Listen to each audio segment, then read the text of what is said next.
अरे की खाई रे? काचा आम। चल कुल कुलासी खेलवे। कोल कोलासी बोल हमर बियाह कन्ने। अरे ऐसा थोड़ी ना होवे। फिर कैसे होवे? कोलकोलासी भादरमासी, कोलकोलासी भादरमासी, कोलकोलासी भादरमासी। थारी देबो लोटा देबो, झुनझुन काटोरा देबो, पैंख लागल घोड़ा देबो। हमर बताए दे होते बिया काने, पूरब पश्चिमिया उत्तर दक्षिणे, पूरब पश्चिमिया उत्तर दक्षिणे।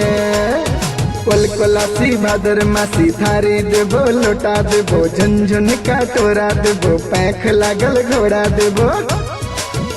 हमर बताए दे होते बिया काने, पूरब पश्चिमिया उत्तर दक्षिणे, पूरब पश्चिमिया उत्तर दक्षिणे।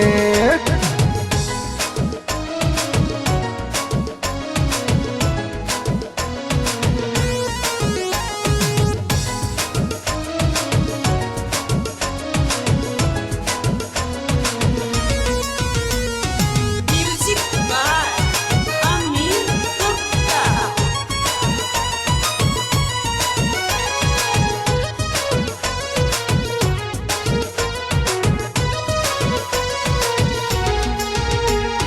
बताए दे आमक कोलासी, ले बेरे हमें तलासी।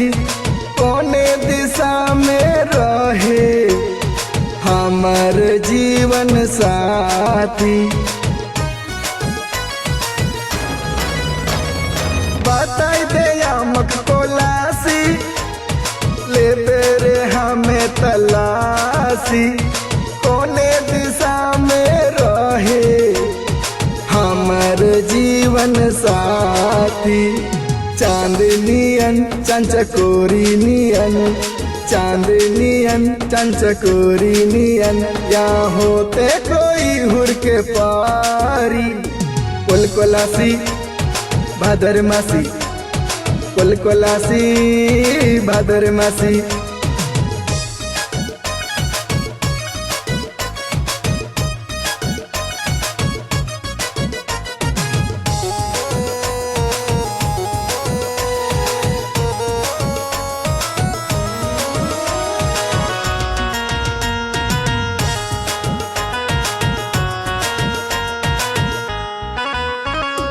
पूर्व दिशा में होते त कलकत्ता से जाके लावे, पश्चिम दिशा में होते त मुंबई से जाके लावे।